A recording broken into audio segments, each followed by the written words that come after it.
Genesis chapter 29. Jacob arrives in Paddan Aram. Then Jacob continued on his journey and came to the land of the eastern peoples. There he saw a well in the open country, with 3 flocks of sheep lying near it because the flocks were watered from the well.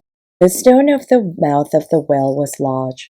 When all the flocks were gathered there, the shepherds would roll the stone away from the well's mouth and water the sheep.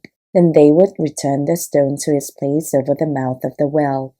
Jacob asked the shepherds, "My brothers, where are you from?" "We are from Haran," they replied. He said to them, "Do you know Laban, Nahor's grandson?" "Yes, we know him," they answered. Then Jacob asked him, "Is he well?" "Yes, he is," they said. "And here comes his daughter Rachel with the sheep." "Look," he said, "the sun is still high. It is not time for the flocks to be gathered. Water the sheep and take them back to pasture." "We can't," they replied, "until all the flocks are gathered and the stone has been rolled away from the mouth of the well. Then we will water the sheep." While he was still talking with them, Rachel came with her father's sheep, for she was a shepherd. When Jacob saw Rachel, daughter of his uncle Laban, and Laban's sheep, he went over and rolled the stone away from the mouth of the well, and watered his daughter's sheep. Then Jacob kissed Rachel and began to weep aloud. He had told Rachel that he was a relative of her father and a son of Rebekah. So she ran and told her father. As soon as Laban heard the news about Jacob, his sister's son, he hurried to meet him. He embraced him and kissed him and brought him to his home. And there Jacob told him all these things. Then Laban said to him, "You are my own flesh and blood." Jacob marries Leah and Rachel. After Jacob had stayed with him for a whole month, Laban said to him, "Just because you are a relative of mine, should you work for me for nothing? Tell me what your wages should be." Now Laban had 2 daughters. The name of the elder was Leah, and the name of the younger was Rachel. Leah had weak eyes, but Rachel had a lovely figure and was beautiful. Jacob was in love with Rachel and said, "I'll work for you 7 years in return for your younger daughter Rachel."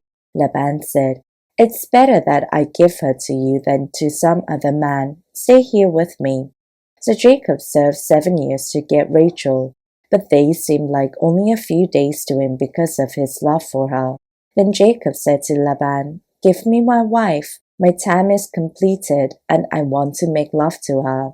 So Laban brought together all the people of the place and gave a feast.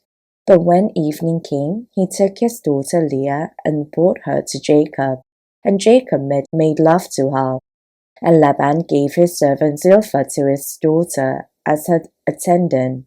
When morning came, there was Leah. So Jacob said to Laban, "What is this you have done to me? I served you for Rachel, didn't I?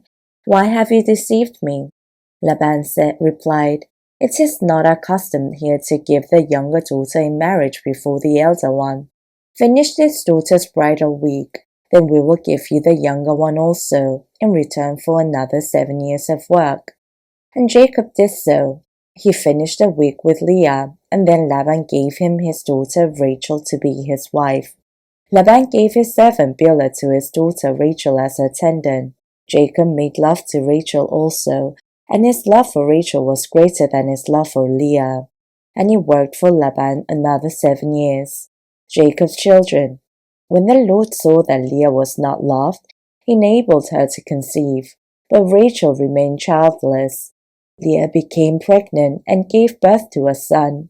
She named him Reuben, for she said, "It is because the Lord has seen my misery. Surely my husband will love me now." She conceived again, and when she gave birth to a son, she said, "Because the Lord heard that I am not loved, he gave me this one too." So she named him Simeon.